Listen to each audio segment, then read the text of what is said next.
Hi, so today we're going to be going over another 2011 MacBook Pro that's having GPU issues. This one doesn't turn on properly, so you hear the chime, you hear the bell, you can see caps locks turning on and off, but on an external monitor or the internal LCD, you see no picture, no nothing, no LCD activation, it's not even distorted, it just doesn't work. Now, I don't have high hopes for the one that I'm doing today, because unfortunately, this one had been fucked with by an idiot. So somebody decided that they were going to try to reball the old GPU instead of replace it, which is how you actually fix these things. And because of that, that's most likely why, instead of it being distorted, you have no video on the screen.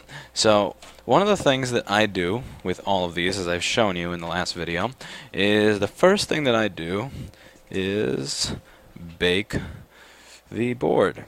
And the whole idea behind this is that it helps get rid of the moisture and any of the crap that may have built up while it's in storage, or while it's in the middle of winter time in New York City. So I'm about to take it out of the oven now, and like I usually do, I'm probably going to burn myself because I keep forgetting to actually leave work and buy oven mitts. So I'm going to take it out. It's been in there for about 2 hours now.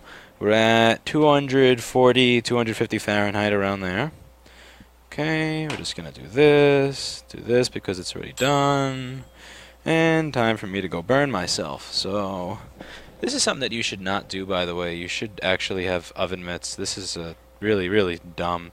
The thing is, every time I'm actually done with work, I mean, I forget everything. It's like, I don't even remember to buy cat litter or cat food or food for myself. So remembering to buy oven mitts is really, really just something that's not on my priority list.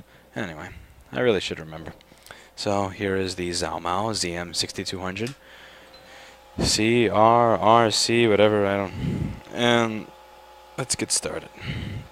So the first thing that I'm going to do to this board is add some tape to it. So might as well go over to the workbench here. This desk is nasty, but it's supposed to be nasty because it's a rework desk. So you got balls and flux and Mac and all sorts of nasty nonsense that you use in the course of rework all over this desk. So I'm totally okay with the fact that it's delaminated destroyed wood, because that's kind of what it's supposed to be. So let's go over to the desk, and I'm going to show you what I do to protect the board while we work on it.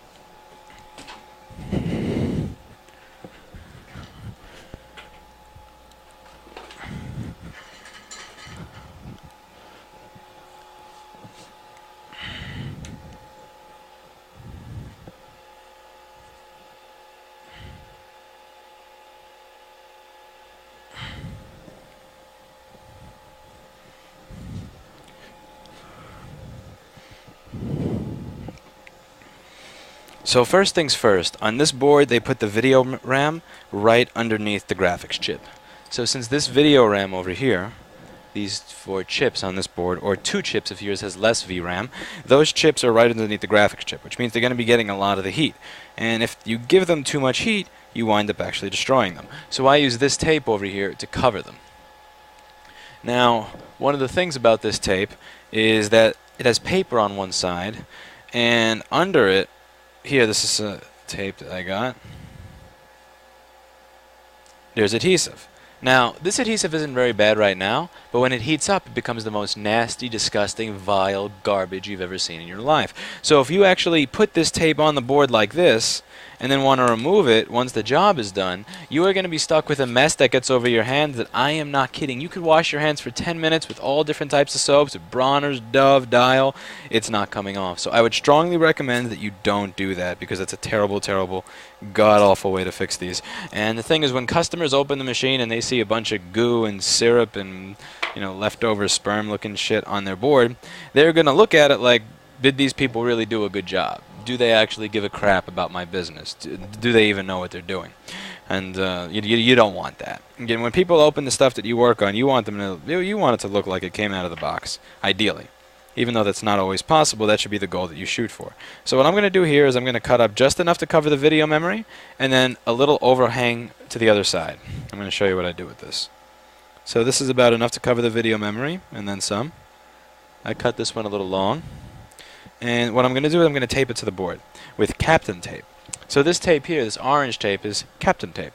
This stuff is Nashua tape, so let me just get it in here so you could read the label. Tyco adhesives. And this over here is standard Kapton tape, which you could buy from just about anywhere. Now, the idea behind Kapton tape is that it's heat-resistant tape, so it's not going to fall off while we're doing the work. You don't want to use regular tape that's going to burn and boil and get nasty.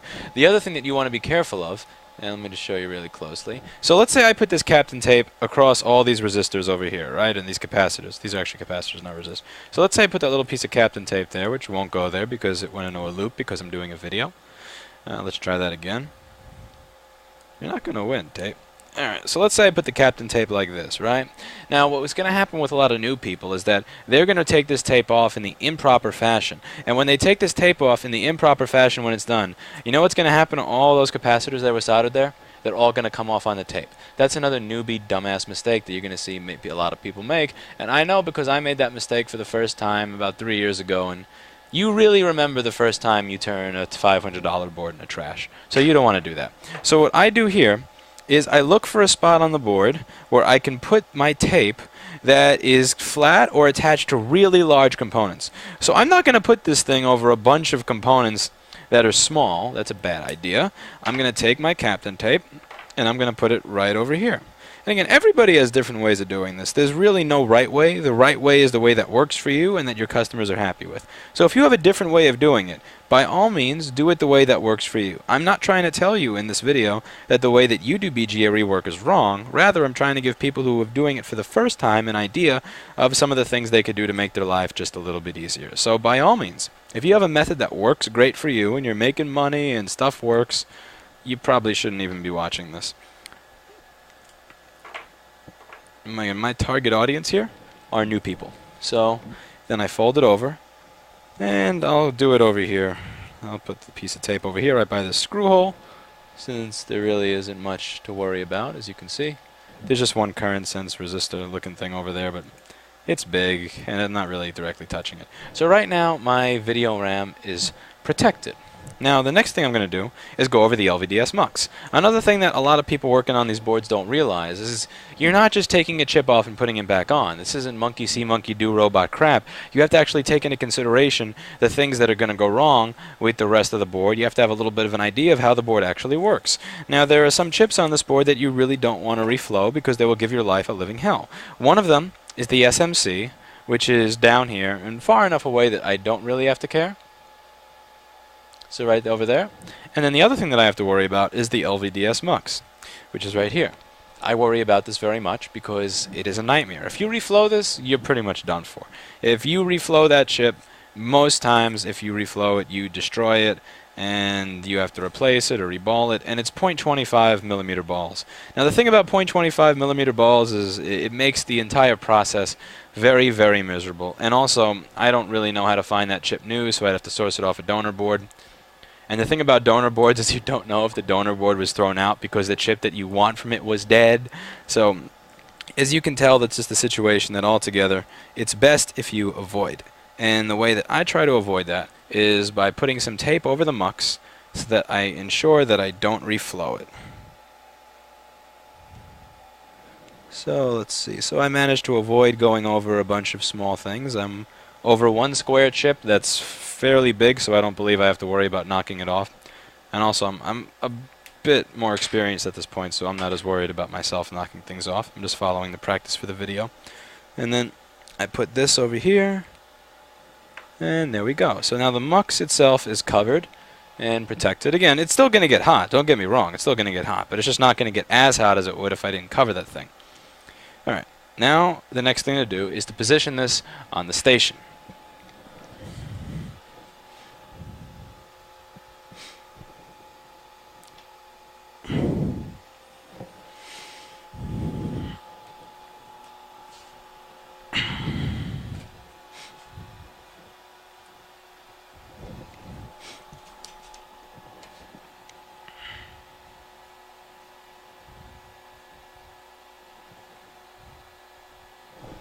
Okay, so now we're going to position the board on the station.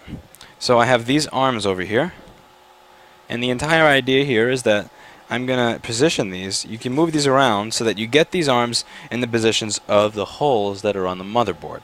So the whole idea here is to put this somewhere like this, and then there's also a little screw right here, and the idea with the screw, when you combine it with this little screw, you know, this really is friggin' ghetto looking, but trust me, it works, even though it does look ghetto.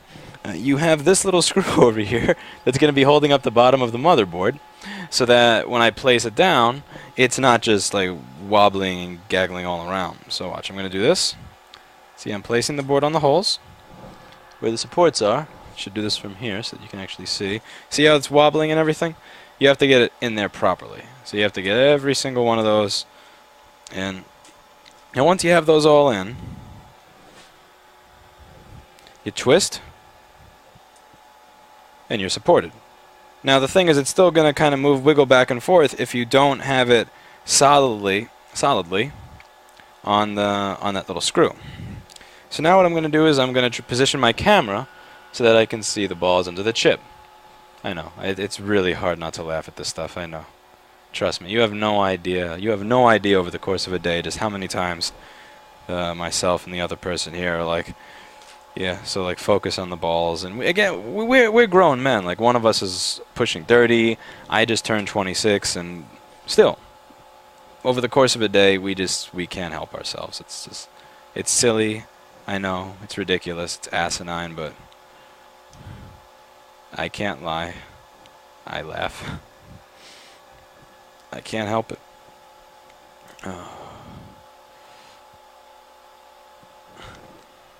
That's not really the greatest view. I think we got a little too much light. Further, this is not where it's supposed to be. So see the nozzle versus the chip. It's not really aligned very nicely. I want this nozzle to be directly on top of the chip, and I'm not exactly there. So we're going to move this over, like so.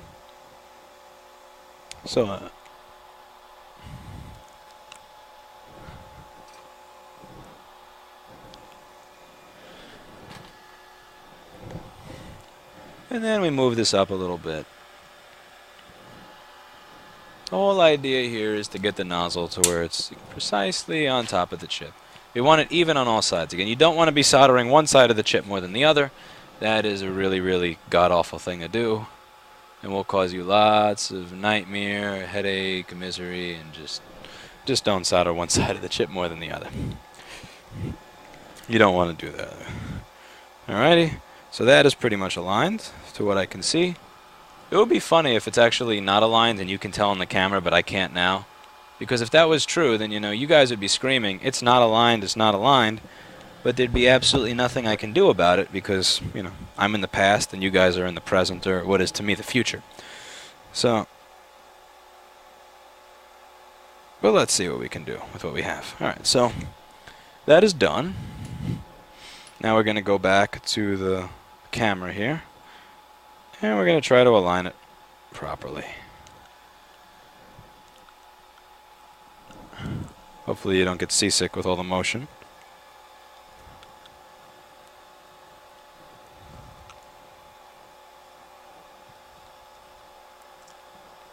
And the better the view of the balls, the better you know when you're done, and the better you know how much heat to give the board. It doesn't matter what kind of profile you have. What matters is that you can actually see what's going on. Because you can have the best profile in the world. If the wind blows different that day, your profile is going to be different. And so being able to actually see when something is soldered or desoldered is really, really important. And it's something that you want to be able to do when you're working on this stuff. So by all means, take as much time as you want. So my camera used to be aligned perfectly for this, but it's not, because I was actually trying my microscope camera here. I wanted to see if this lens would work on the microscope camera to see if I could use it. But yeah, the point here is you want to get to a point where you have a really good image on the screen. And again, take your sweet ass time in doing this. I mean, you don't even have YouTube viewers watching who are going to complain that they're spending too much time watching you do something. And I do. And I'm still taking my nice sweet time to do this.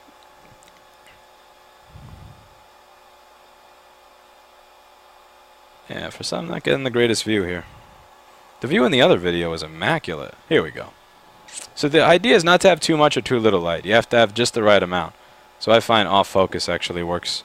I mean, like the light not focusing right on it. And one of the things I like to do is I like to have the chip from here to here, so that I have the largest viewing range where I can see the most amount of balls. Oh my god, I can't help myself. I can't believe I'm saying these things. But yeah, so alright, so that is not as good nearly as what I had last time in the other video, but you can still clearly see the solder balls. And one of the things when I said I was trying to get the microscope camera to work with this, so let me see if I can just show you that for a second. So see that OptiCam that I have over here?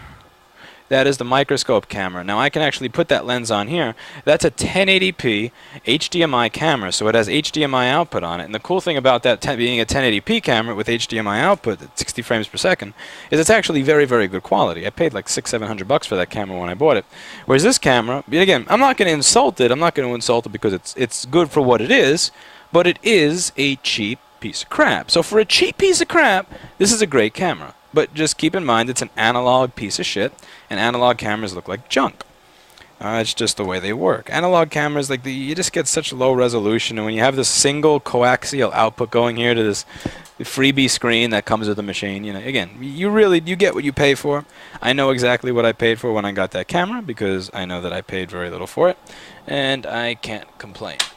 But yeah, I would like to, in the long term, get something better to be able to view the balls underneath.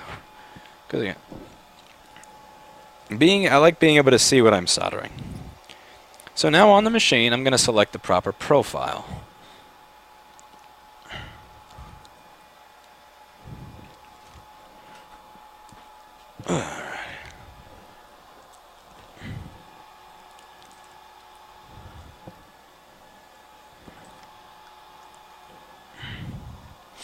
So we go BGA select.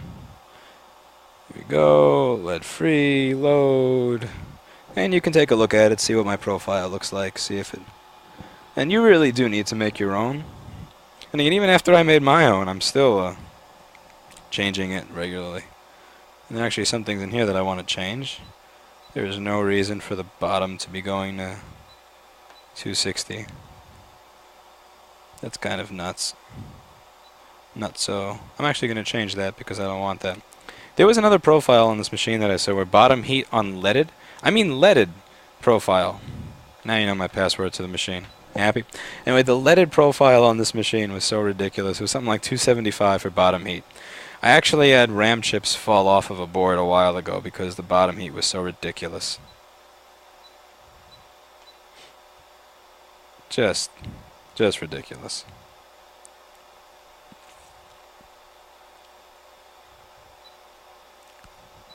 So that's my profile. Okay.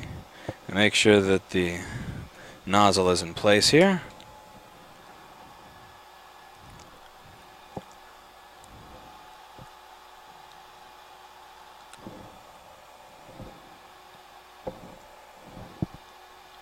It's a GPU. And you notice one of the things that I didn't actually do here was cover the CPU. Some actually should have done last time. Live and learn.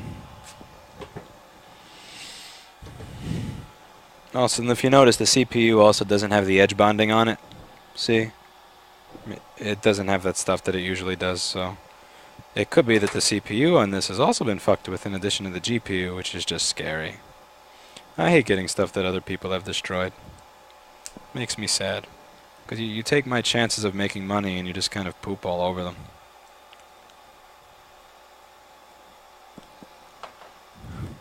You know, I don't poop on other people's chances of making money, so I find it very unfair when people do that to me. Yeah, this is some...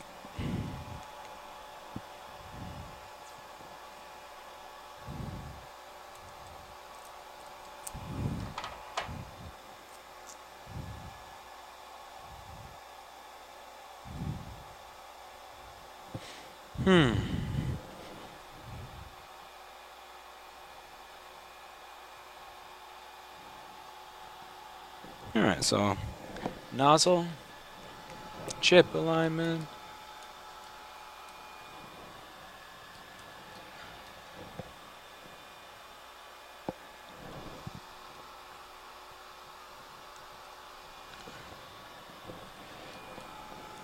Also, see from last time, I got this little suction piece on it now. There's a little rubber thing there. So this is just about good for me. And I also made sure that this little suction cup that I put there is in the middle of the chip so that it'll actually pick it up. Last time it picked it up, again, I wasn't expecting it to. You have no idea how many times this thing has failed to pick up a chip because it doesn't have that little rubber shit there that it's supposed to. That's one of the things about buying machines from the Chinese, is that in general, it doesn't matter what you get or how much money you spend. And I don't mean this to be a cultural insult, it's just, you know, it's pretty much cheap stuff. So, I mean, this was a machine, the Zhuo Mao, as good as it is a machine that's probably a knockoff of something that's made in some other country for like 25, 23,000 bucks. And when you get a knockoff, you kind of have to deal with the things that aren't right. So yeah, on this one, it didn't come with the little suction thing, and the manual was just utterly useless. But the machine itself is good. So we hit start, and we are now runing. See? It says runing. Alright. And we're running a profile. Let's get the whole machine in view while we're working. I'm also going to turn my Hakko iron on here. So I have my cheaper iron here. I have the one that takes, you know, a good amount of time to actually get started. This iron doesn't turn itself on in, you know, like 4 seconds like my 951. That thing is a good half a minute to get up to the temperature I want, sometimes longer. But it has this, it's not really that accurate either, because this is actually a knockoff replacement of the 936, and the 936 is even kind of old in the teeth now to begin with.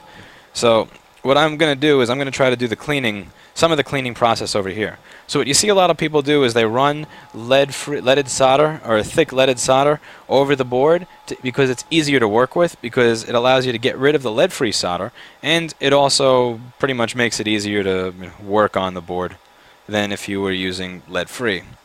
Or if you were just to run over the board with wick to clean it, if you were just going to use, let's see, this stuff to clean the board up of the old solder without adding the leaded solder, to do that, it just becomes a royal pain in the ass, because you're working with nasty old solder, with nasty old flux, and that's just a really bad thing to do.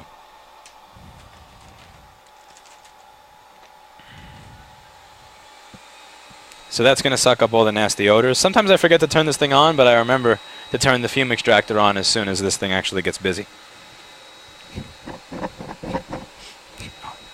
So yeah, well, the reason I'm going to try to clean up the leaded solder, the lead-free solder, I'm sorry. The reason I'm going to try to clean up the lead-free solder that may be under there, again, I don't even know what's under there because it was fucked with by an idiot, is I'm going to do that work while it's still hot. So while this thing is actually still hot and the board's still on there, that's when I'm going to run this over it while the board is all still hot, and while the board is over here right over these infrared heaters that are going to take a while to cool down once the profile is done.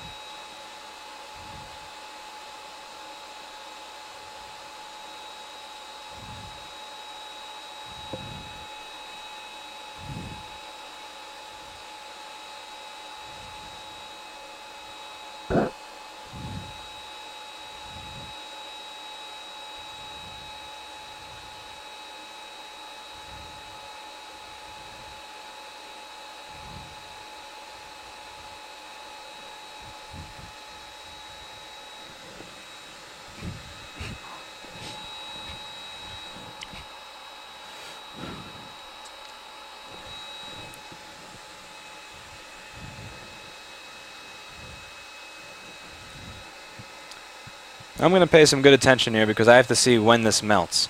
And since this camera setup kind of looks like crap, it's kind of hard to tell when these melt, because it's like watching analog TV in the 1990s when there's a storm outside and there's clouds over your house where there's an antenna.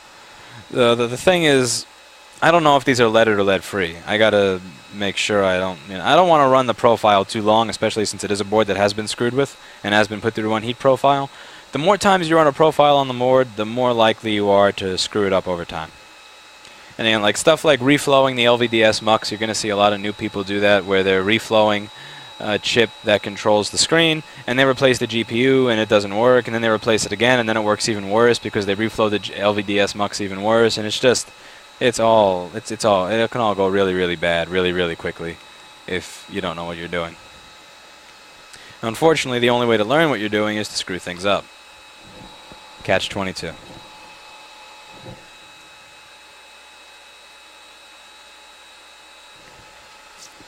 Okay, so my top temperature is at 212. I don't really see any melting yet here.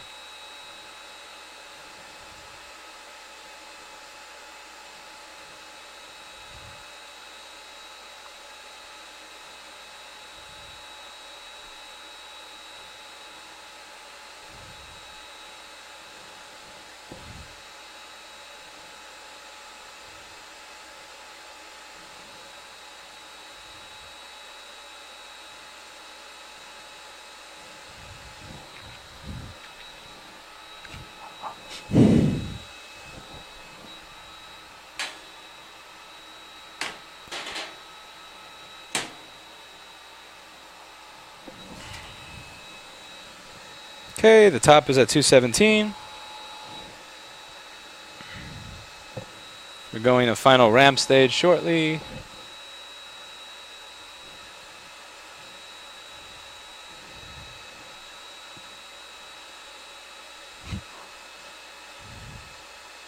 Yay, there's flux coming from all over the board.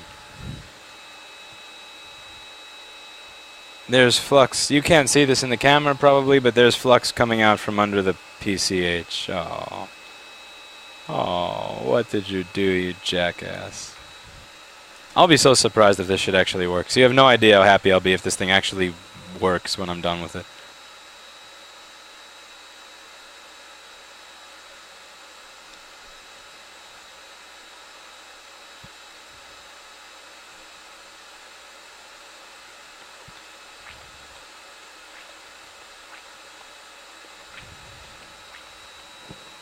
So this was probably leaded because I saw balls dropping much before this thing was done. Okay, now I learned my lesson from last time. I learned it very, very well. Do not let the chip drop.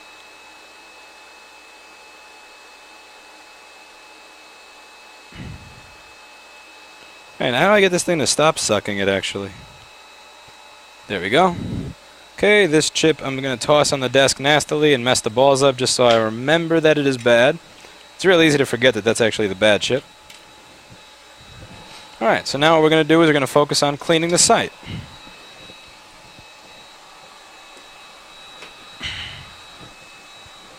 I'm going to try to get a better camera angle on this time. Let me get this tripod as tall as it'll go. As fast as I can because the site is actually burning.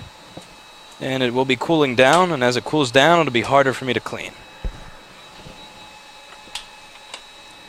Okay.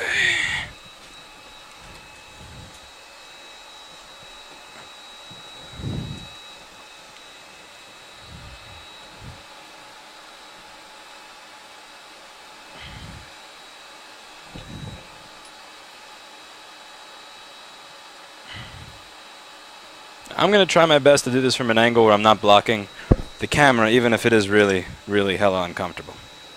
So, I'm going to add some flux here.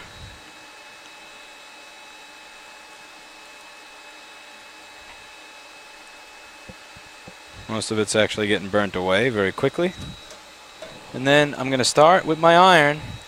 I'm going to make a nice ball, bunch it up and bring it all around like this. Now, as much as I want to look over and see what this looks like in my little camera screen, I'm scared that if I do that, I'm going to wind up messing up what I'm doing over here and knocking into something. So I'm sorry if you can't see. Truly sorry, but I'm not looking to my right now because I know if I look to my right now that half of these resistors are going to come flying off the board with my luck.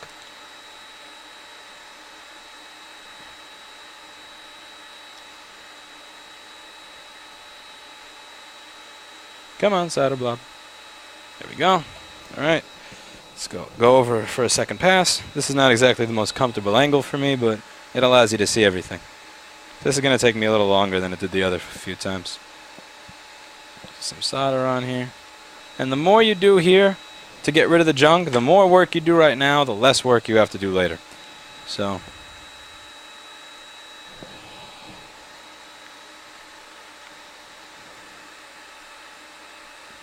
You want to try to hit every pad with this ball, but without touching the resistors of the capacitors on the side.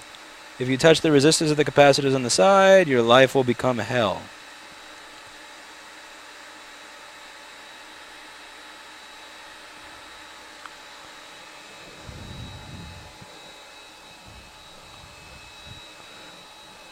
Thank God for this fume extractor, or else this would be awful.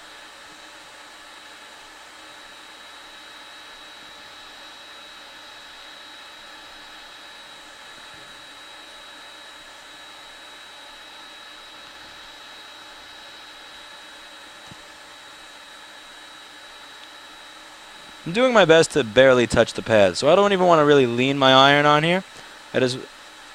I'm really just having the solder blob float on the pads with the flux at a really high temperature and pick everything up. The thing is, you can use a really high temperature on the pads and not have to worry about anything. What you really have to worry about is having the iron touch the pads and erode or corrode them. So again, having the big solder blob go over at a high temperature is cool, but touching the pads really harshly, that's where you're going to get into issues and pads that are nasty. So another thing you're going to run into on these boards, again, in almost any board, but this one's more sensitive to it because it is what it is if you are trying to clean the hell out of it over and over again, you are going to screw it up.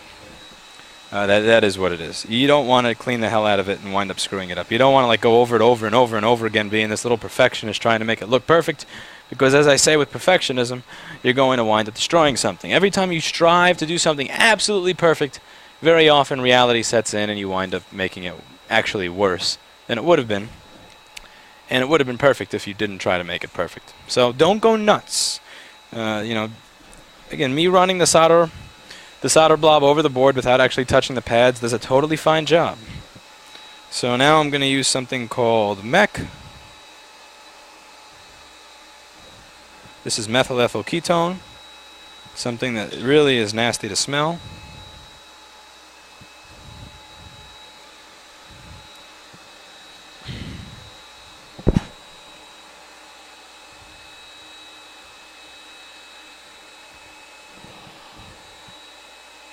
This is kind of gross, but you see that? Ew. Yeah. It's gross. I'm using a clean room wiper so that I don't get a bunch of shards of junk on there. And MEC.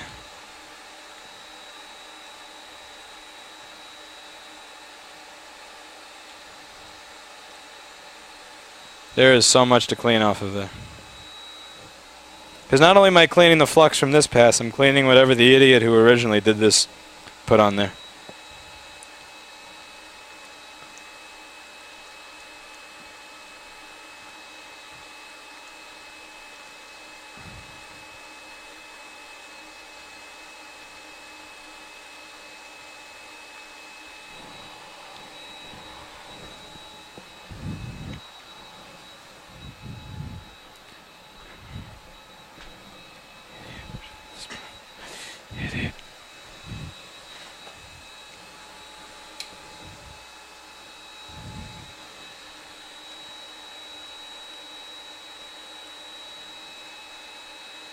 This is a good example of why you shouldn't use Q-tips for this. It leaves junk behind. So I'm just going to stick to the clean room wipes.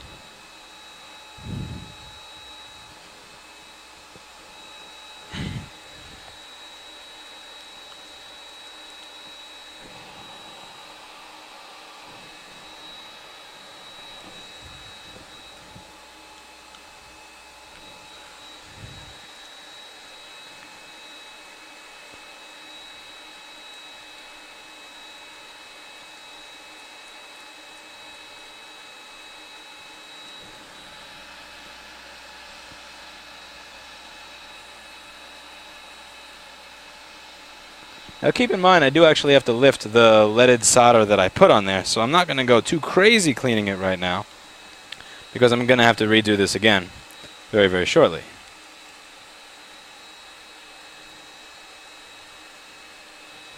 Okay. Now we're going to take the board over to my desk. I don't have a proper microscope to do this because you can't adjust the magnification. The lowest magnification I have is 10, which is too much. So unfortunately, I'm not going to be able to show you the entire BGA site as I clean. Some of it's going to be out of view, so you're just going to have to live with that. I usually don't even do this under the microscope, actually. I do it usually just on this wooden table over here.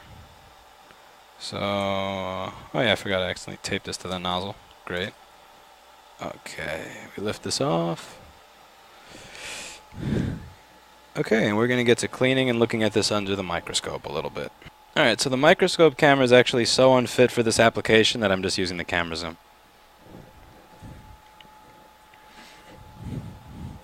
I'm not going to bother with the microscope.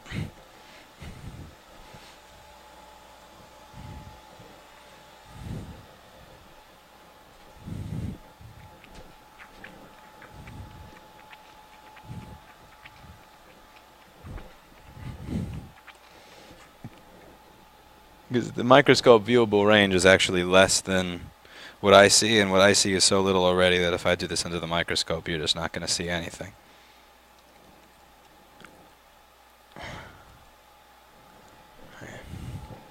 So I'm going to take another clean room wipe and rub the flux around a little bit.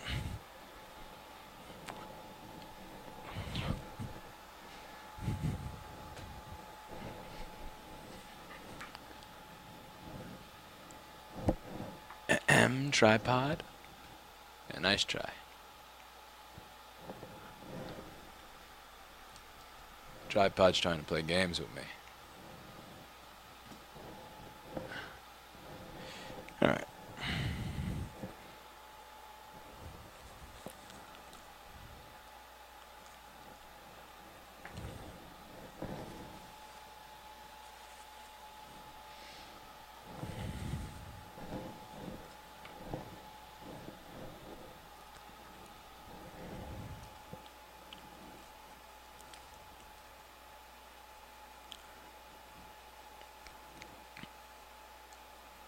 I have a flux brush right behind me. What is wrong with me?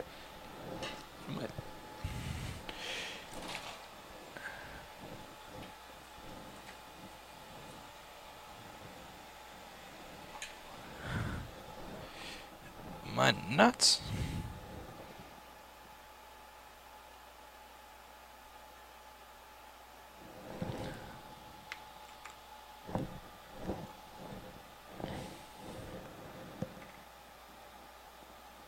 Much better. For some reason, I completely forgot that this was in my possession. That's how you know it's time to go get some food.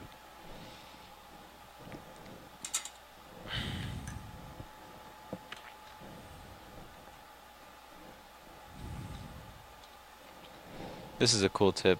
This Hacko 951 iron has. It's good for this stuff.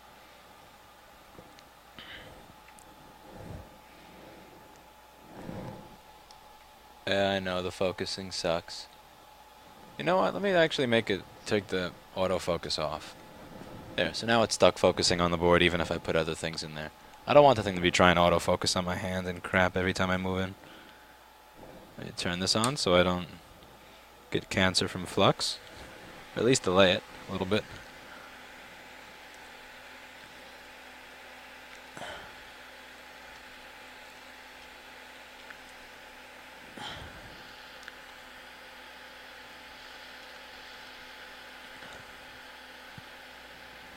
I remember when I said about being a perfectionist. Once you don't want to go over and over and over and over.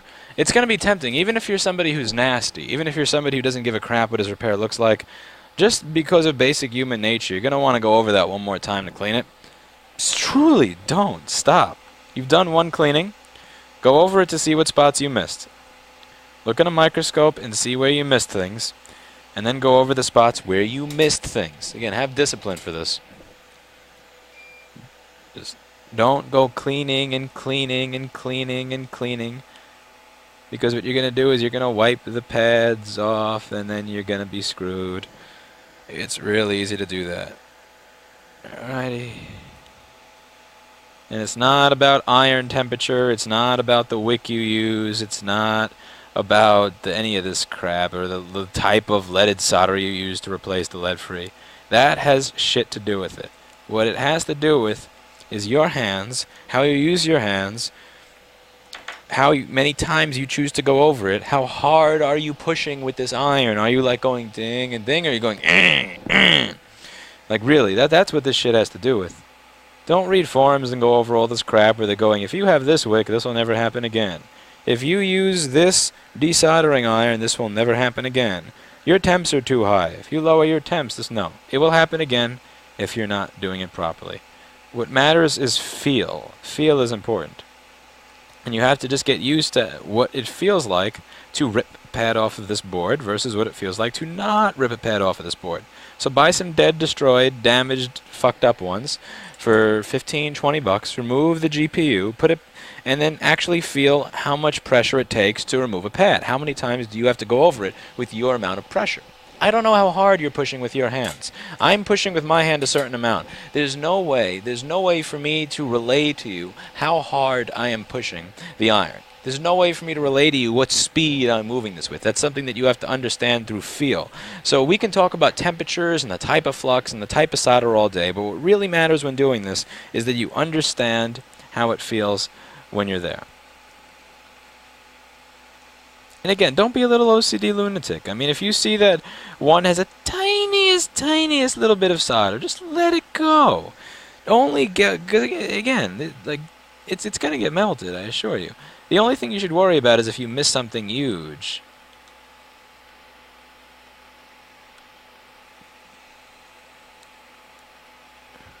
Because there's this saying that Bob Olson had in a music recording. It's something like, in the attempts to remove everything that is wrong with a take, you also remove everything that it had right. So while you're trying to remove all the things that were bad, you're actually redoing the take over and over again, and you're not looking for what's good. You're not looking for what you did right. When artists have that mindset of listening over and over again to remove all the mistakes, what artists have a tendency to do is ignore all the things that were good. So instead of focusing on making the things that were good better, they focus on taking the things that were bad and removing them. And then you have a song, you have a take, or you have an album where there's nothing that's off pitch, there's nothing that's off key, there's nothing that's in the wrong time in certain places, but there's also nothing that's good about it either, because they tried their damn hardest to make sure that everything was had no errors, while putting no time into listening for, how does that make me feel? Do I enjoy this? Does that make me laugh? Does that make me cry? Does that make me angry? Does this make me feel something? And that's what music is about.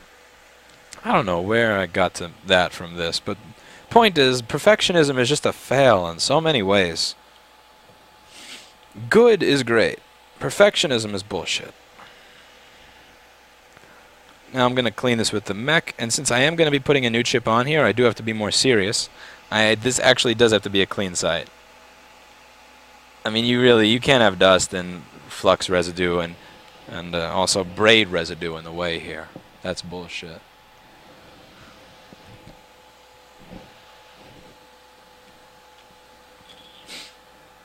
Being the tiniest bit of residual solder or whatever, but having braid or little pieces of cute, no, none of that.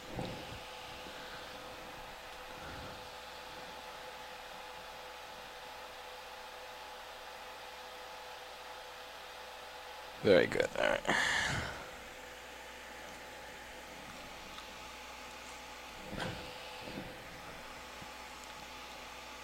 I wish I had a microscope with different levels of zoom. I finally found the one that I want from Amscope, and it's like 550 bucks. I bought one microscope that was cheap, that did a lot of good things, but it didn't have a camera, and it also was stuck at 10x. I bought this thing because it had a camera, but it has a low working distance. I can't change the magnification, so, you know, that's $400 or $500 spent on this, not including the $600 camera that I got for it.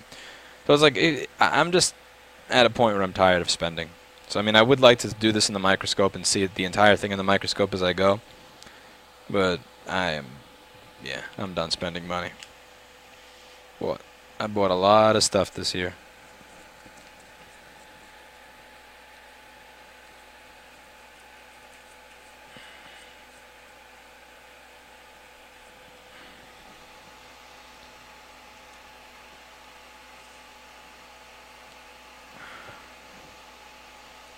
Okay, so it looks like all my pads are clean, and I'll show you it in the microscope since you asked nicely.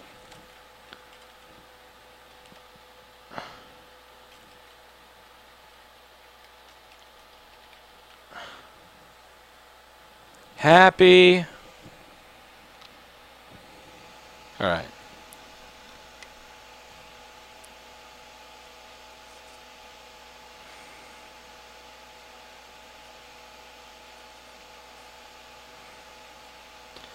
I'm just scrolling because I have no idea what part of this is in the viewable range.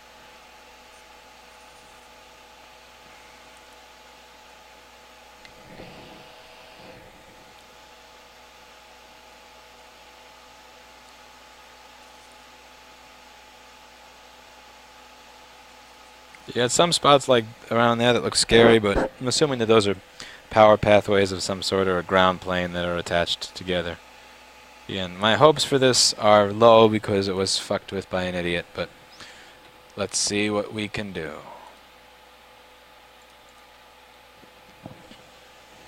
Alright. Now it's time to prepare the chip and get it put on the board. Okay, so I actually left my chip in the oven for a while longer, since I don't need the chip in the beginning anyway. Yeah, let me show you what we're going to do with the chip. So I have the chip in the oven baking because, as I said, getting rid of the moisture and everything helps you with issues like delamination and popcorning, which is where you see exploding solder balls under the board in a violent fashion, and it's also when you see the green stuff on the board or on the chip start to rise, which means that you're screwed, your job is over. You know as soon as you see that, you can just hit stop on the profile because you're done. If that's the chip, you're done, and you have to start over. If that's on the board, then you're going to go on the internet and find a replacement board for the customer. Because if you delaminate the board, you are highly screwed, and there's really no getting out of that. So I have the chip in the oven actually already in the stencil, and I'm going to show you why, what the whole point of that is. So one of the things you see on a lot of these videos is they throw a bunch of flux all over the board or all over the chip.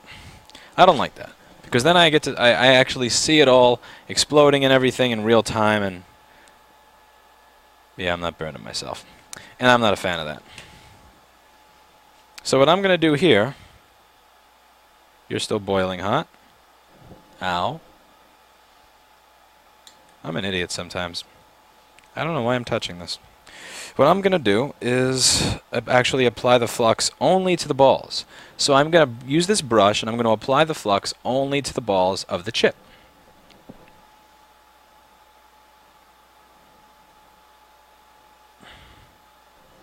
So let's go over to the machine here.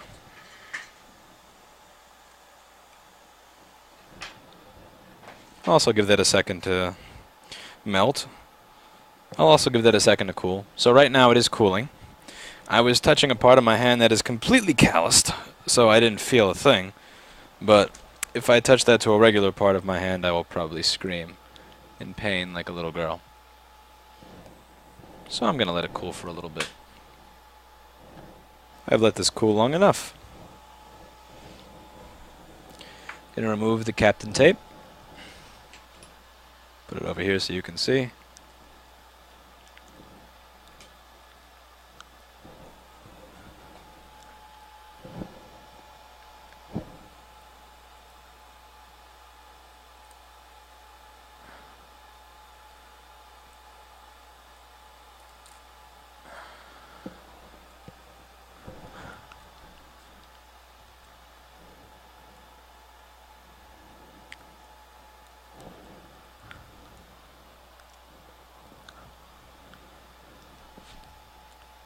Focus.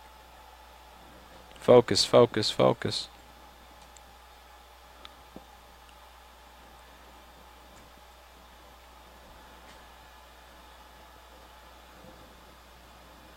Come on, we don't want no 360p YouTube videos with crappy techno. Fine. Manual focus. Oh, that's why it's not focusing. We are on manual focus. See, we don't need a cameraman, we just need the video operator to stop being an idiot. Never mind, it still doesn't focus. Manual, back to manual. Alright. That's good enough for rock and roll, as they would say. Okay. So, while this is pushed in there, I'm going to put a bunch of flux all over this chip.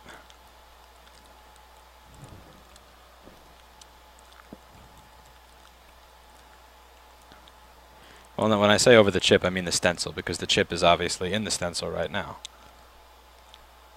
This is Amtech 559. It's good flux. Buy this. And don't buy it from cheap places. Buy it from places like Notebook Mechanics, where you're actually going to get Amtech 559 instead of some little Chinese person's spooge.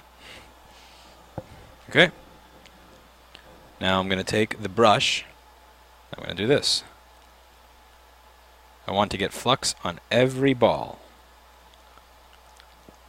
Ah, it got on me. Boo. But you can always clean that off later. I really should clean that off now. I suggest that if you get flux on your hands, that you clean it off immediately. But you're not doing a YouTube video, so you don't have to worry about it.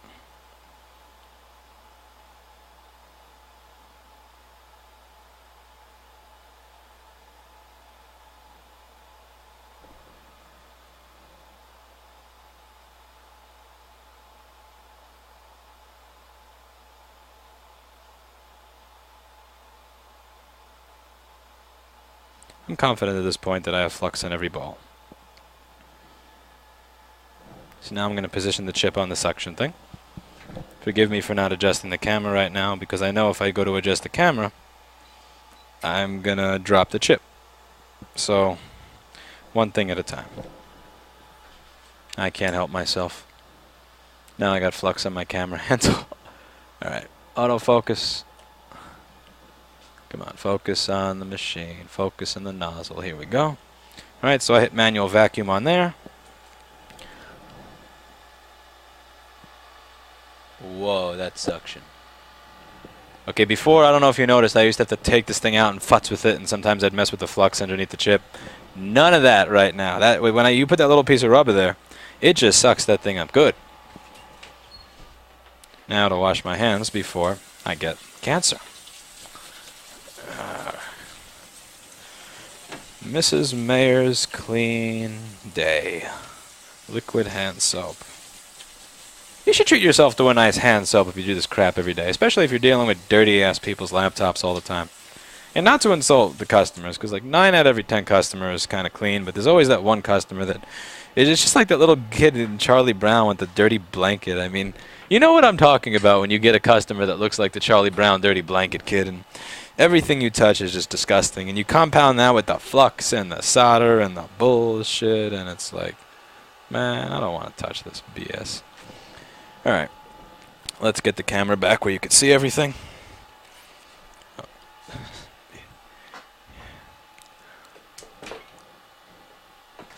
Okay, tip, do not crash $2,000 camcorder into wall.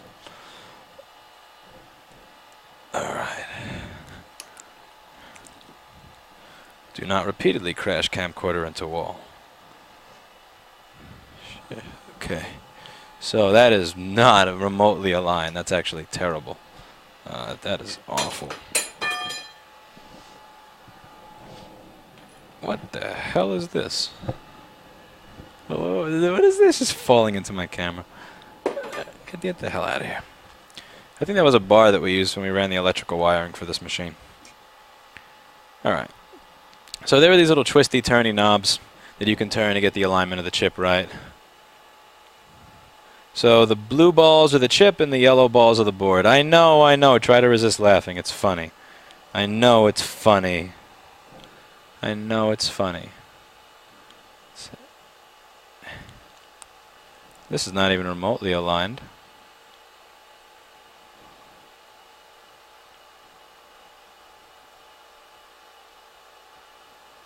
It's not good when you have a long way to travel, because the board itself is actually moving over that screw thing.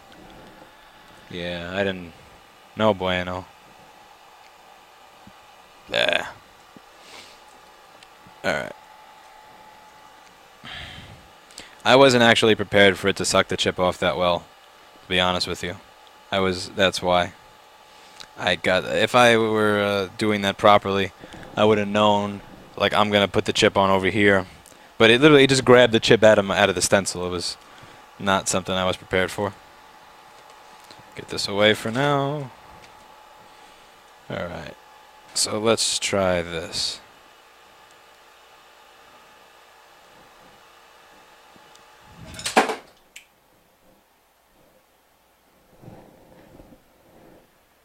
Okay, so this spool of solder, just so you know, this little spool of solder here fell, and it just so happened to fall right on the switch for the machine, which is why the machine just turned off and the chip dropped into the optical camera. So not only do I have to redo the fluxing of the chip, but I also have to clean the optical camera, which is filled with about 900 little things of flux. This is the kind of stuff that I'm telling you. I mean, this only happens on video. You can't make this stuff up. You can't make this stuff up. I mean, like the solder thing actually knowing to fall at that specific time on this specific thing. That's just, you gotta be kidding me. Alright, so back to the drawing board. So first things first, we're gonna clean this little optical camera. Oh my Jesus. You are gotta be kidding me. We're gonna clean the chip. Alright, I'm just gonna toss it in the oven again for a few minutes to get rid of the alcohol and everything from the cleaning of the chip. And that'll also give me time to clean my stencil. Can you believe that though? I mean, the timing, the spacing, the placing of everything for that to be able to fall. I mean, let me show you.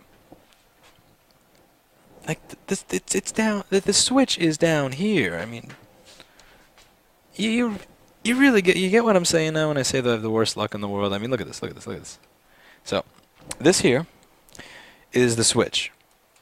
Let's try to turn that off again. Like truly. Okay, this is the solder. Whoops! Like, what are the chances of it hitting that? What? Like, let me just try that again while I'm waiting for that.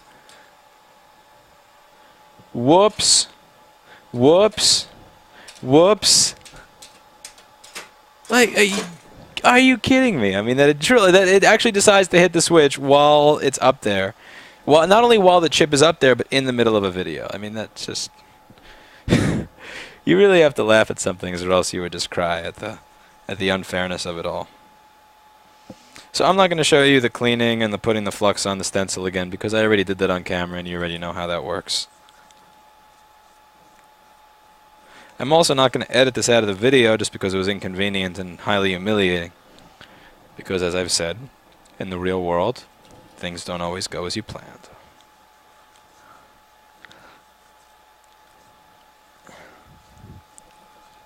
In my real world, things almost never go as I plan. Time again. Try again.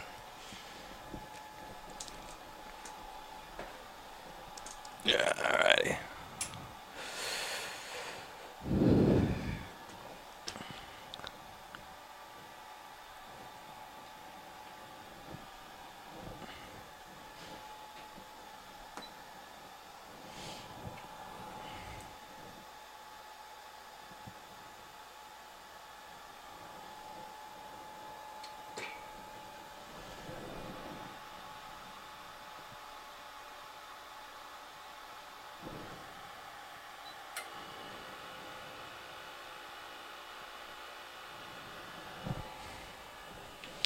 Okay, now back to our originally scheduled programming, which is where I wash my hands again to avoid cancer. I really should buy latex gloves or something. I mean, latex gloves are probably an equally effective way of avoiding getting cancer from touching flux all the time. I'm going to put that on my to-do list today. I have to get cat litter, to go to the gym, and I have to get gloves so that I don't get cancer. Gym, cat litter, then gloves, though. That's fair order. It's important to stay in shape, you know. You gotta prioritize things in life. Alright, let's move this camera so it's actually comfortable for me. Who am I kidding? I'm in a 200 square foot room. Nothing's ever gonna be comfortable for me. This is like a 150, 200 square foot room. Gotta love New York. Alright, so alignment. Any funny business want to happen now? That's what I thought. Alright. Move over. Here. You can watch the fun part.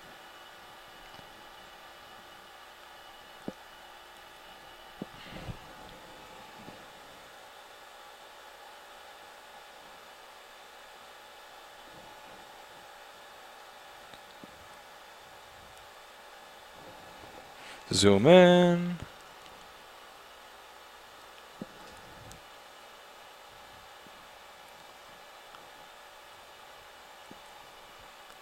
You don't have to really go through doing it this much. It's just...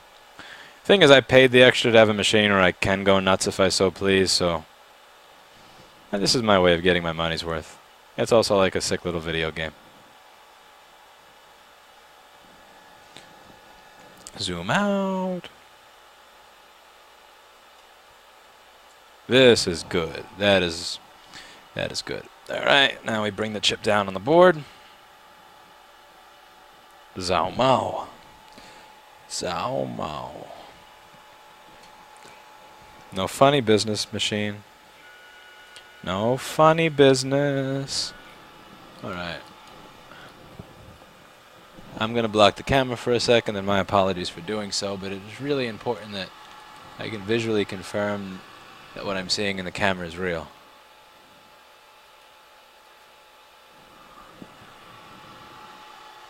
That the chip is in fact aligned.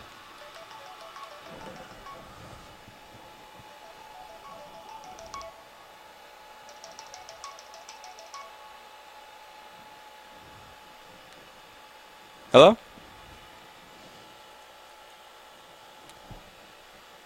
Hello? How are you?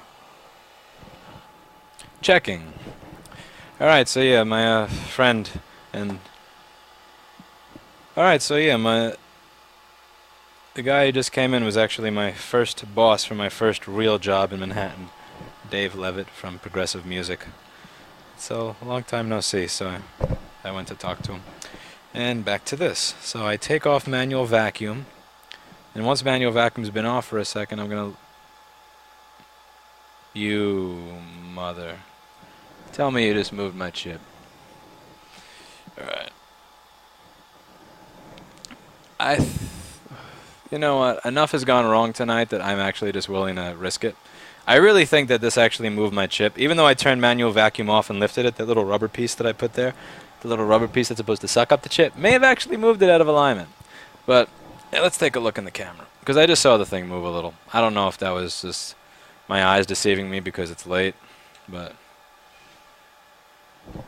So this over here, this little ball, which you can't see, this, which you still can't see, this, so that's a pad, that's a ball, that's a pad, that's a ball, it's a pad, that's a ball, and the rest of it is just blurry bullshit, but...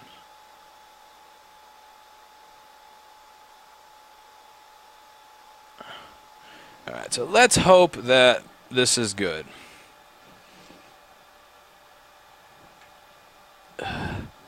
Let's see how many mistakes I can cram into one video. Alright, let's make sure that the chip is right in the middle, because again, as I said, you do not want to be soldering one side more than the other.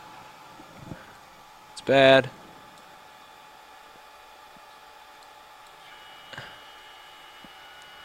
Okay, I'm going to take this little rubber thing out so it doesn't suck the chip up.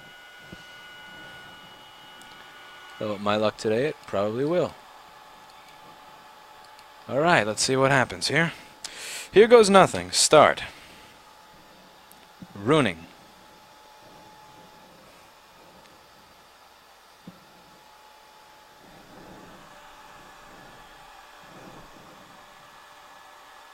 A little over to the left. Okay. And also let's turn this thing on so that the smell doesn't kill me. If the smell doesn't kill me, then the noise will.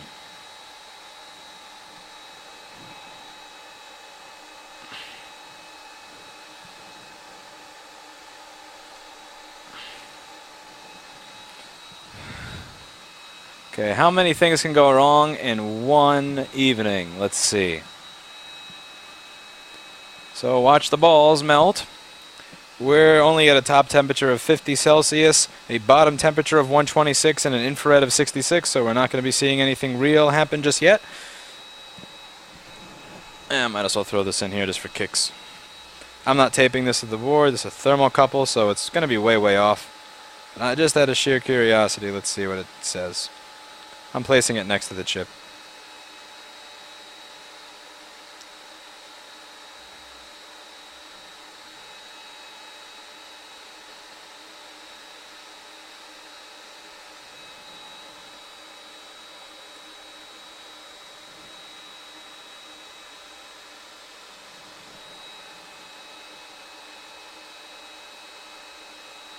Awesome.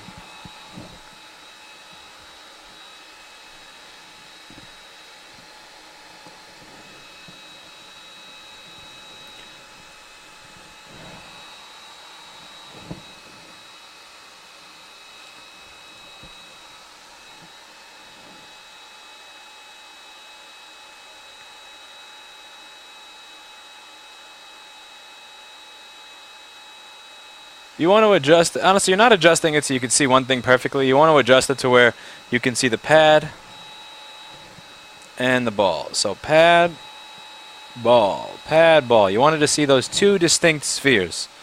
So the thin one is going to be the pad, and obviously the thicker, rounder one is going to be the ball.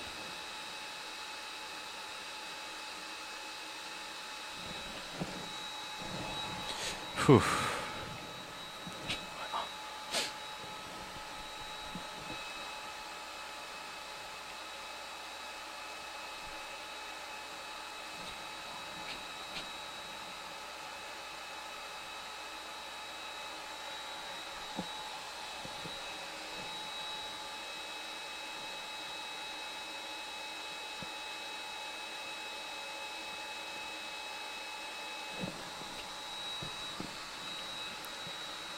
Now it's really, really, really important once the top heater kicks in that you watch this.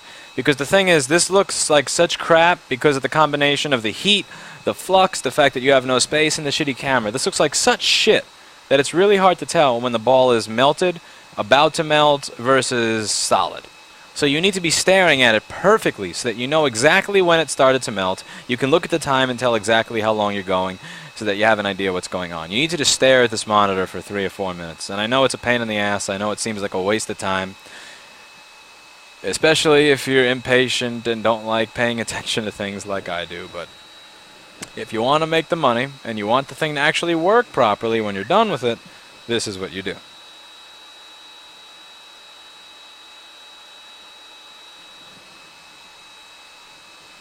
So the top temperature is up to 174, real temperature is 160. So usually the top temperature lags the temperature on the bottom of the chip by about 20 Celsius, so that thermocouple, since it's a little bit outside the bottom of the chip, is looking correct. So this is the ball that I'm going to be most interested in watching drop because it's the one that I can most clearly see. So I'm watching this one right here. The flux is activated. We're up to 211 top temperature, 184 next to the chip. Now when you see stuff like that move, that is the flux moving, that is not the solder balls. Because they obviously, lead-free solder balls cannot melt when the top temperature is only 202 Celsius. So don't get fooled by that. Don't get fooled by this shit moving in the background. Don't get fooled that that solder ball is melting. You want to look at the outer balls. That's what you have a good view of. You want to look at this ball. I honestly just really look at that ball first. That's the one that I'm mainly focusing on. So we're up to a top temperature of 212, a real temperature, which is the thermocouple of 200. Very soon, we're going to see some melting going on. Focus here.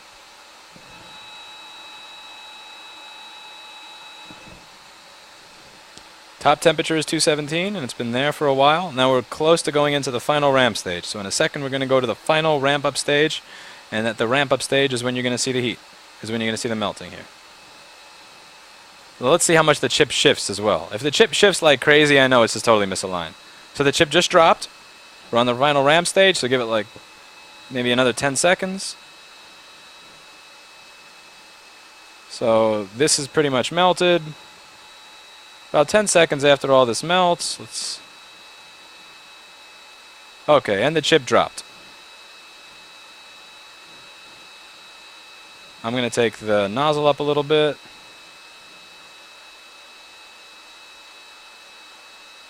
No need to burn it. Stop, we're done. Bring it up.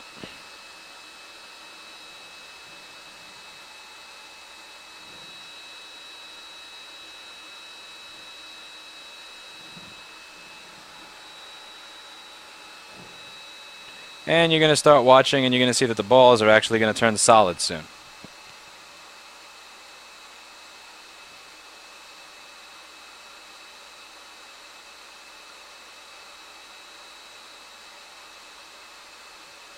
See? You saw one turn solid. That one turned solid. This is the one that's going to be the most noticeable. Okay.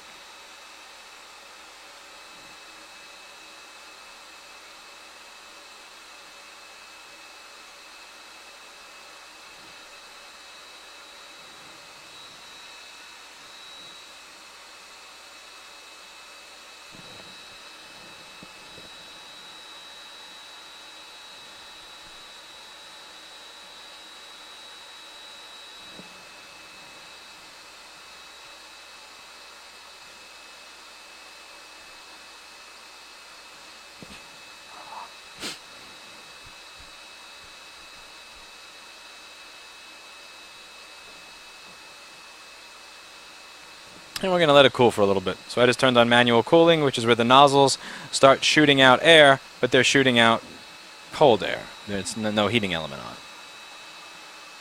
So we're going to let that sit for a little bit.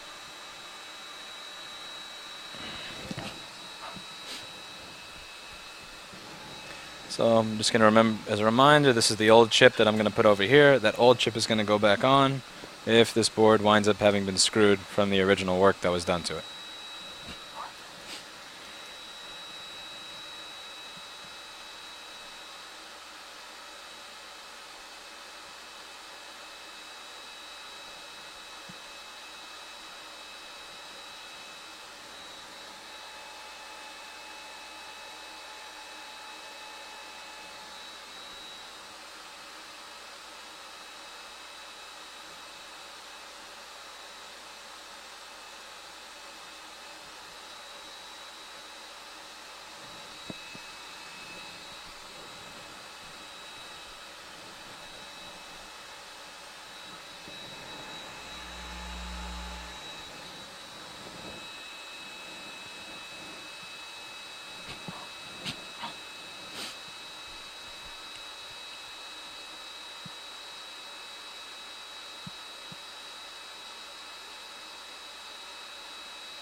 So that chip got dropped onto the optical camera.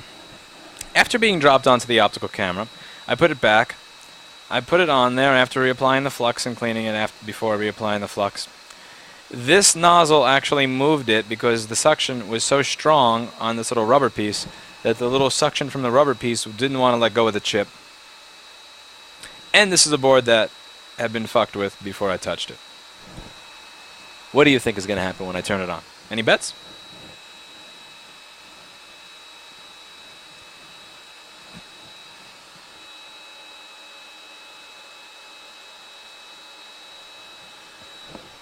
This is still boiling.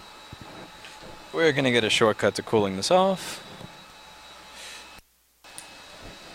Right, here's the air compressor, so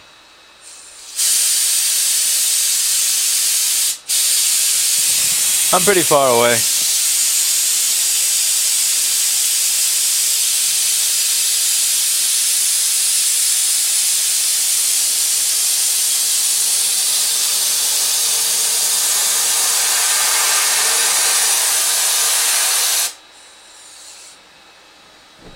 My thermocouple says I'm at 32 Celsius. Yeah, I'm good to go. Alright. So, turn this off, this friggin' noise machine. Unscrew this, unscrew this, unscrew this.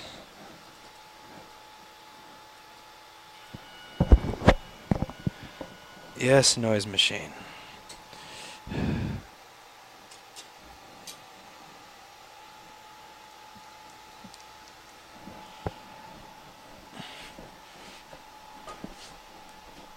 This is the moment of truth. How good do you think my luck is?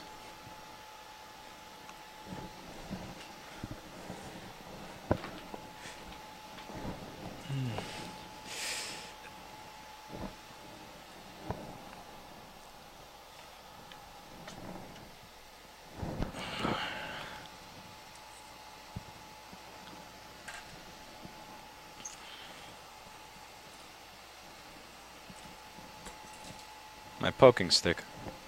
This is my touchscreen stylus. Yeah, you like that, right? Okay. Let's remove the tape. Oh, here's one of the things I wanted to show in the last video that I wasn't able to. You see how nice this all looks when you use the tape properly? The tape itself is nasty, but you see how the VRAM looks great and there's no nasty shit and there's no glue everywhere, because you don't want to get that stuff all over you. It's disgusting. It really is disgusting.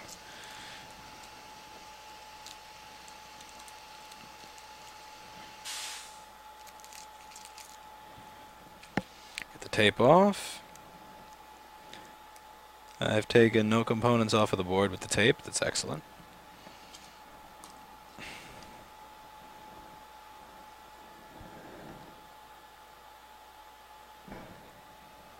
Going to examine some of my work under the microscope, see what it looks like. I see soldered balls in place, so I have... You know what, I actually got that feeling in my gut just now, the one that I told you about in the last video. You know that feeling when you feel so confident that something's going to work that you don't even bother testing it before you put it in the machine? That's how I'm feeling right now. And if I had thermal paste, I would feel even that much more confident. Yeah, I ran out, so I gotta open this one. Alright, let's open the thermal paste. I'm feeling good about this. I don't even care that you got fucked with by an idiot who used a heat gun. I'm feeling good. That's important. You gotta feel like the stuff that you're gonna do is just, you have to have this confidence that everything you do is gonna work before you even test it. Because that's the stuff that winds up actually working.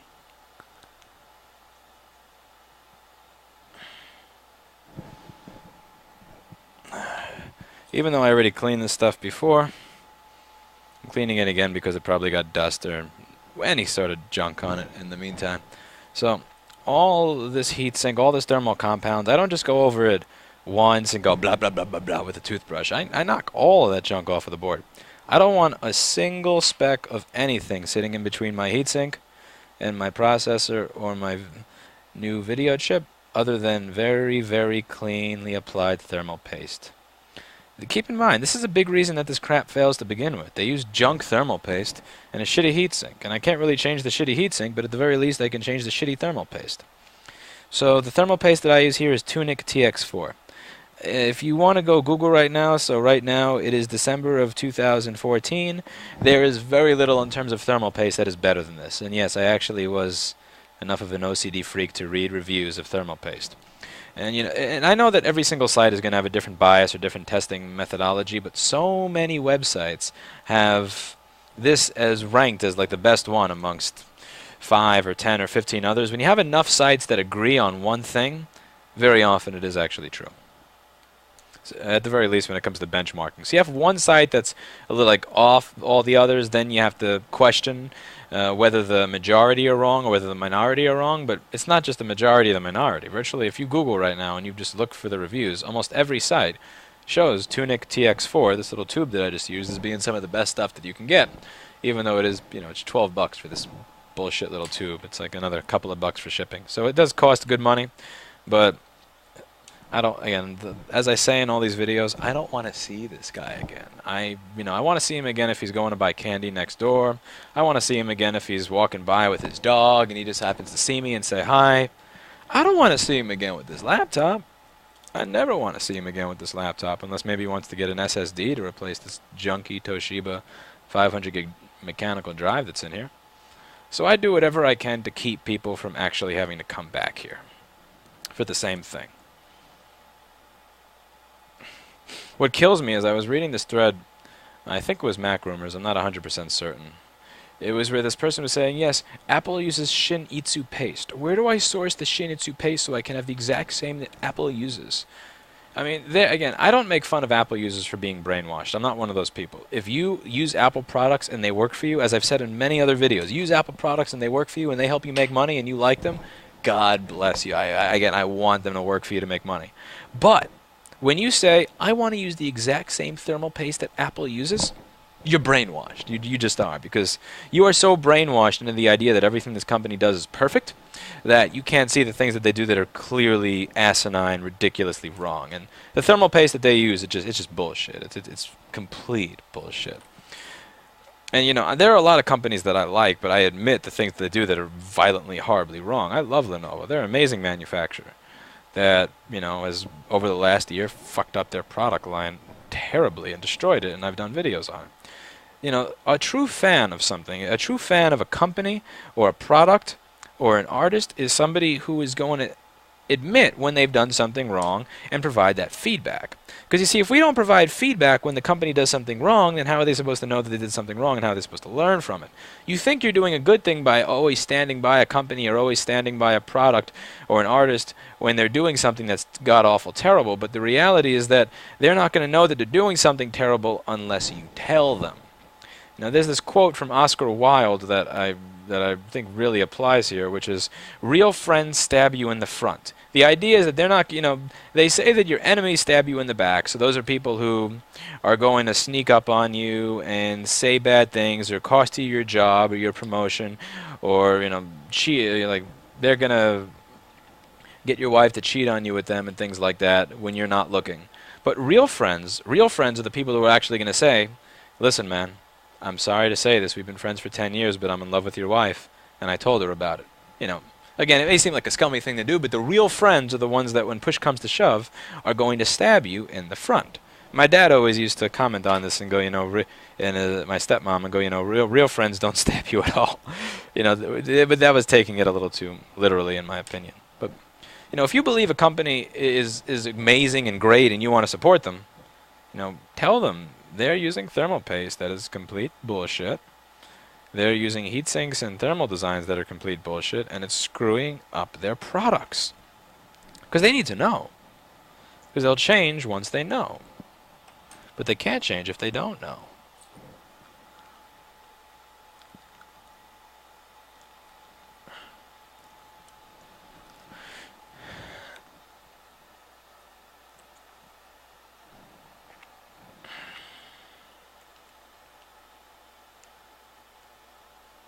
Whoops, wrong screw almost.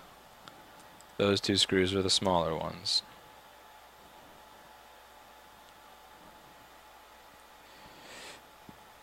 Yeah, I'm being a little too cocky right now.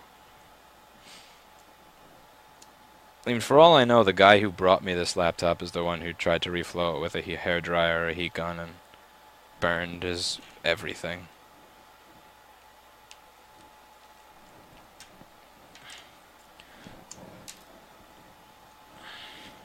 Okay, time to play Dentist, my favorite game of the day. Say L board. Okay, this is not being a technician, this is being a dental assistant. Look at this, look at the tools that I'm using to do this. Like, come on. Say battery connector, trackpad connector, keyboard connector, battery indicator flex, speaker, hard drive cable, optical drive cable, say webcam cable, Wi-Fi cable. This is not electronics at this point. This is dental work.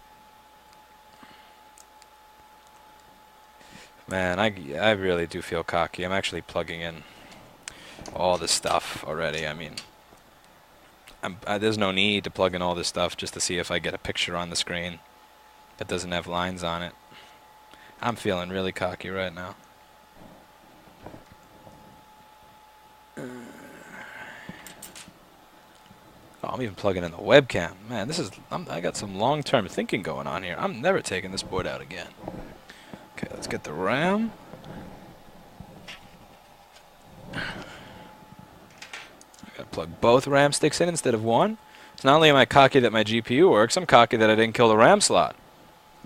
A lot of people kill the RAM slot. You have no idea. You have no idea. You may be thinking to yourself, how do you kill the RAM slot doing this? The heat is not even near you. You have no clue. You don't know until you deal with companies and employees and everybody who you come into contact with that just loves killing the RAM slot. Here's the moment of truth. Do you chime? Oh, I forgot, you chime and turn off because that's what this piece of crap board does. So don't be scared by that, by the way, if this is your first time working on this. When you turn it on, it really does do that. It just turns on and turns off for no reason. Like, I remember thinking, oh my god, I broke it. Oh my god, I broke it the first time. And admittedly, the second, the third, the fourth, by the fifth it was humiliating. But eventually, you know, when you get to number 2,000 or 4,000, you realize that this machine actually does do that. It just turns itself on and then turns itself off before it chimes. This is chiming, and let's see if I get an apple with lines. Oh my god, the apple has no lines in it. Alright, so I am going to screw this in. See? Cockiness. It worked. This has nothing to do with the fact that I have a $7,300 machine, a solder the chip, or 17 years electronics experience, or any of that. This has to do with cockiness. That's why this chip works. This chip works because of positive energy. That's what it is. I had the positive energy that this was going to work from the moment that I turned it on. From the moment that I started putting it back in the computer, that positive energy, that really does it. Because when you think it's not going to work, and you're like, it's not going to work, you're already used to, you expect it to not work, so you don't really do the things that you should do to make sure that it works. You know, if when I drop the chip on the board, like in the last video, I'm like, oh, this is screwed. You know, do you think that I'm going to bother making sure that everything's clean? Do you think I'm going to bother making sure that there are no shorts? Do you think I'm going to bother 100% if I think that my work is screwed and done? Do you think I'm going to care that, you know, that there's to get every single last solder blob or last bit of residual solder off when I'm cleaning with that big solder ball? Do you think I'm going to care if I knock off a component on the side? Do you think I'm going to look with that extra bit of accuracy to make sure that that solder blob does not touch the resistors on the side? I'm probably not, because you're in that mindset where you expect that your work has failed. You expect that it's dead. This is still booting because it uses a mechanical drive. Fucking piece of crap. But once you're in that mindset where you just know that your work works, everything that you do winds up coming out at a higher level of quality. I can legitimately put every single screw in here while I'm waiting for a Toshiba 500 gigabyte mechanical drive to boot. Like, really. You gotta do better than this shit. Apple should be kicked in the nuts for using mechanical drives on any of these. And I know that this machine came out in 2011-12, but still. You see what the thing costs. Alright.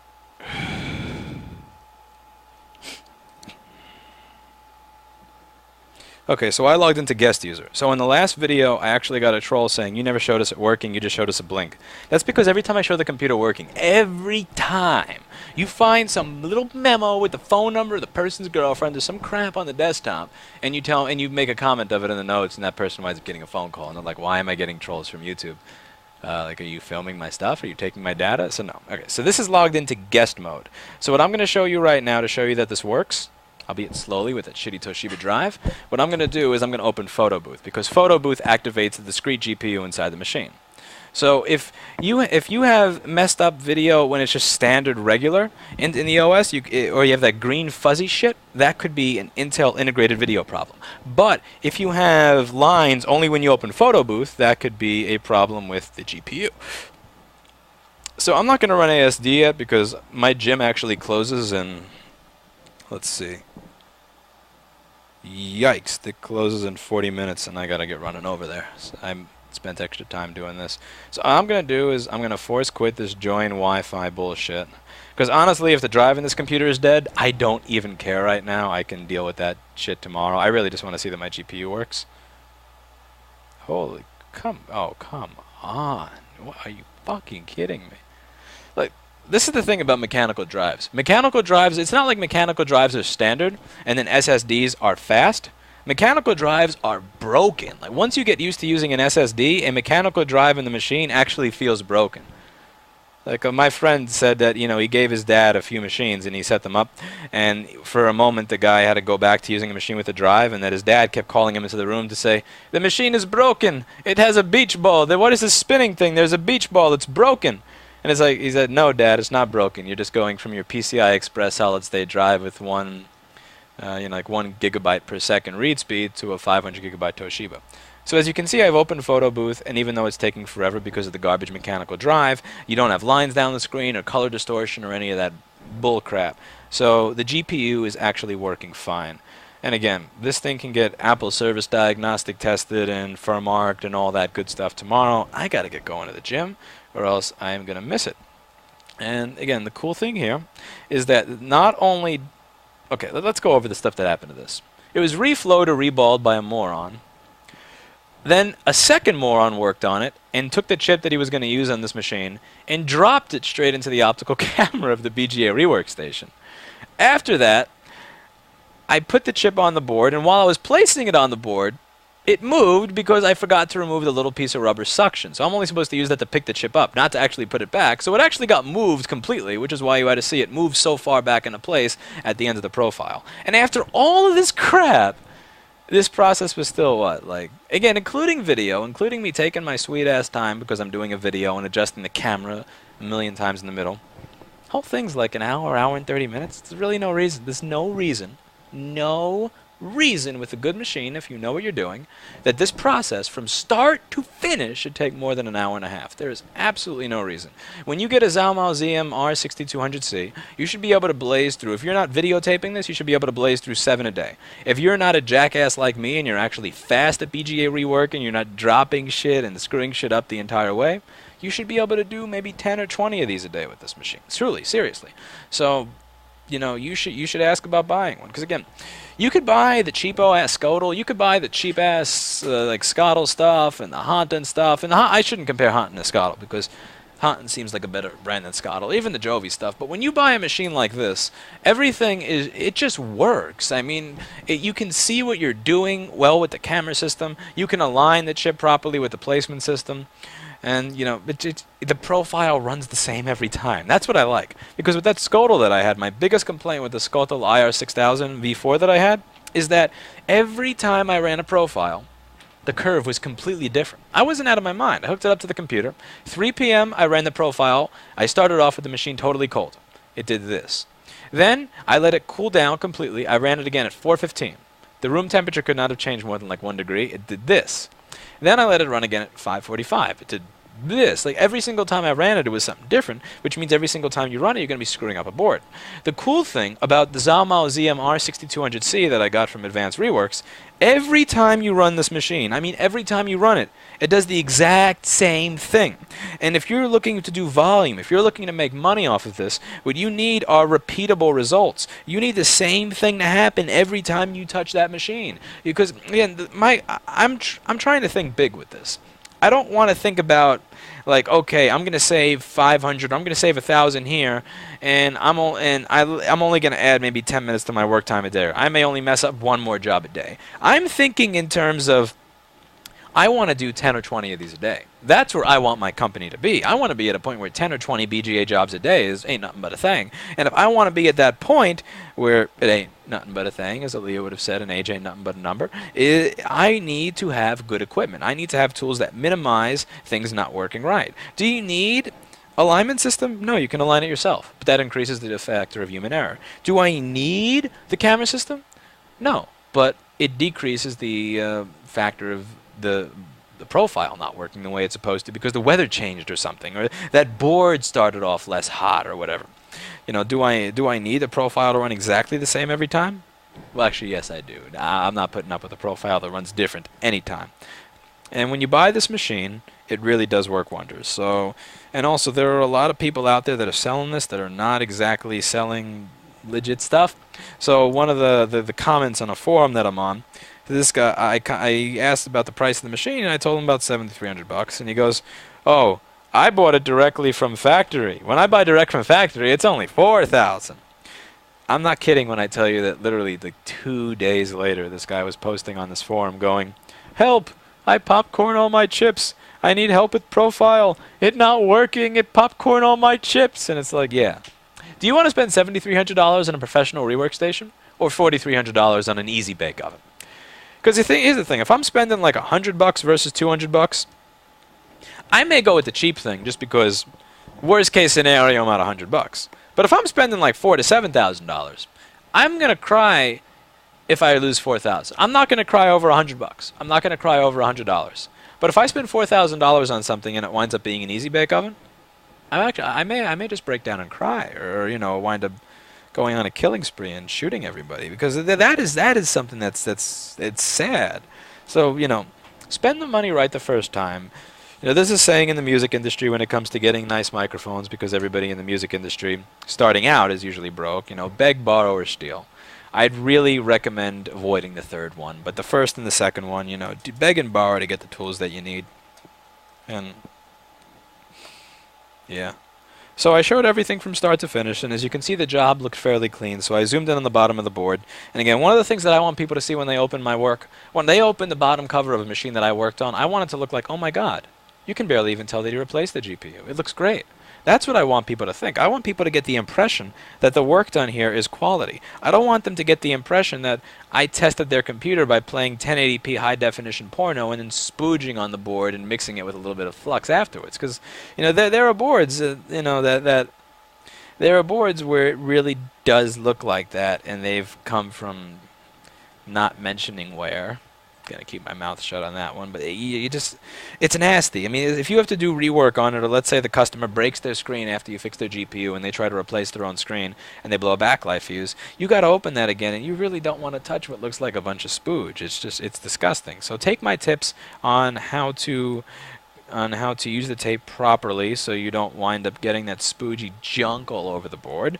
Take my tips on what to cover while you do the rework so that you don't reflow things that kill it. Again, there's nothing worse than starting, like, you don't want to be the guy who starts off with distorted video and then has no video at the end of it. You don't want to be the guy who fucks up the LVDS mux because he doesn't even know how the board works. You know, you want to be the person who can do the job repeatably once every hour. Because again, if you get good at this, again, I'm not good at this. BGA rework is like, again, look, I'm dropping chips on machines. I'm dropping I dropped this solder onto the switch. I mean, I'm a joke, and still. Hour and a half or so. You want to get to a point where you're doing this in 45 minutes to an hour consistently. So yeah, this is about it, and just to show it starting up again, to prove that I'm not full of shit. We're gonna turn it on. I'll edit out the video when it gets to his boot screen, because I know you trolls are gonna look him up in the white pages and call his house and say you're on YouTube, and just do things that trolls do.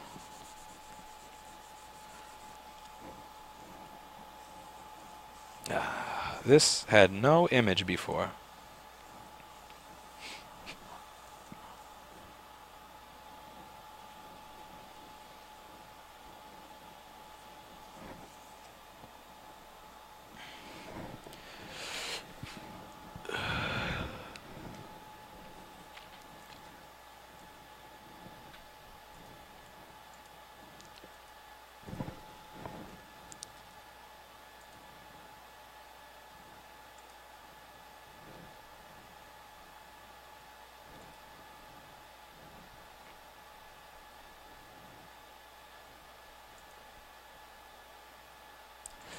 Also, you may have noticed that this video is actually in sync because I am recording to two crucial MX100 SSDs in RAID 0, and I'm not recording to. Not only was I not recording to SSDs last time, I actually noticed that the RAID array that I created out of them while I was waiting for the SSDs was from white label hard drives. So they're like, they're probably Western Digital's shit didn't work pile.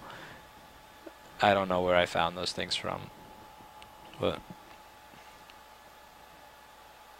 Yeah, this is a mechanical hard drive for you. Okay, we're gonna cover the username so no trolls can happen here. But as you can see, we booted up into the app of the screen.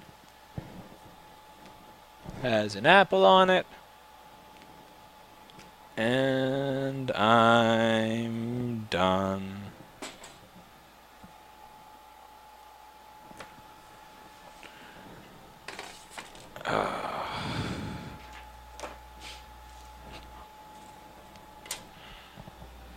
I'm just also, one of the last things I do when I'm done, I have the chargers right by the slots here, So I actually plugged them in. I like for people to...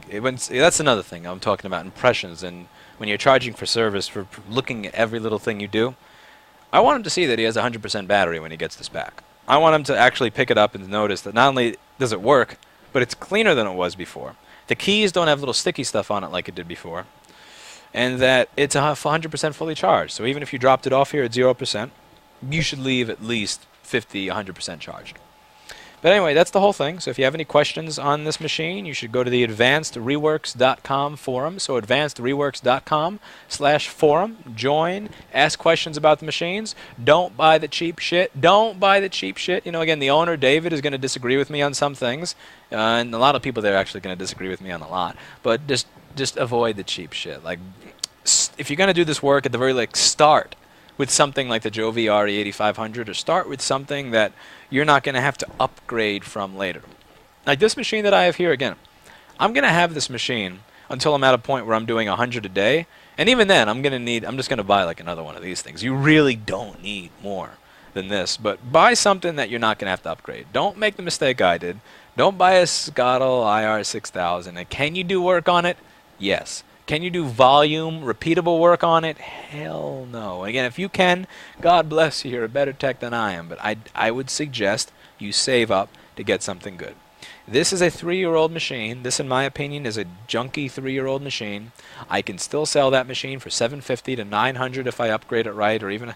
And the thing about that machine is, you really only have to sell maybe like 7 or 9 of them to pay for a machine like the one that I have. Truly. So think about that when you're thinking about buying a $400 rework station. Think about that before you buy that Puhui, like Puai or whatever, T62. I mean, it's telling you in the name, like pronounce it in English. It's Poo. Seriously. Like, think about that before you buy the cheapest thing from Skodal or the cheapest thing from Akshi. Again, like the stuff that came from AHCI or ACHI or whatever the fuck you spell it, that stuff is literally going on fire. People had to actually modify their wiring when they got these machines so that they would not go on fire. Just think about this stuff. Think about it before you buy it. Not even about making the machines work. Not even about doing proper BGA rework. Just about keeping your shirt from going on fire while you're working on stuff, you know. Because it may surprise you, but the safety standards and everything that they have for a product to be sold in Kmart is not the same that they have for a product in China to be sold when it's exported to America. But yeah, I'm just rambling at this point. I gotta go. Gym closes in a half hour. Hope you learned something. Bye.